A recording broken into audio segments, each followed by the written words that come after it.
মানবাধিকার লঙ্ঘনের অভিযোগে 13 দেশের 37 ব্যক্তির ওপর নিষেধাজ্ঞা ও ভিসা বিধিনিষেধ আরোপ করেছে যুক্তরাষ্ট্র।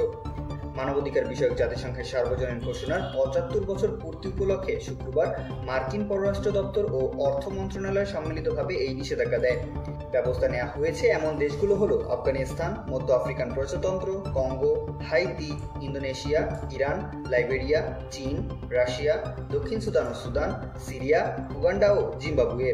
এর মধ্যে মেয়েদের উচ্চ মাধ্যমিক শিক্ষার সুযোগ বন্ধের জন্য আফগানিস্তানের 2 মন্ত্রী, যুক্তরাষ্ট্র কর্মকর্তার ওপর সহিংসতার পরিকল্পনার জন্য ইরানের 2 কর্মকর্তা ও উইঘুর মুসলিম জনগোষ্ঠীর উপর নির্যাতনের জন্য 2 চীনা কর্মকর্তার উপর নিষেধাজ্ঞা দেওয়া হয়েছে।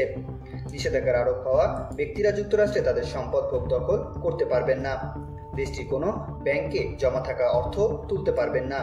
এছাড়া নিষেধাজ্ঞা পাওয়া ব্যক্তি ও প্রতিষ্ঠানগুলো যুক্তরাষ্ট্রের নাগরিকদের সঙ্গে কোনো ব্যবসা ও লেনদেন করতে পারবেন না। যুক্তরাজ্য ও কানাডাকে সঙ্গে নিয়ে সমন্বিতভাবে এই নিষেধাজ্ঞা কার্যকর করা হবে বলে জানান মার্কিন পররাষ্ট্রমন্ত্রী অ্যান্টনি ব্লিংকেন।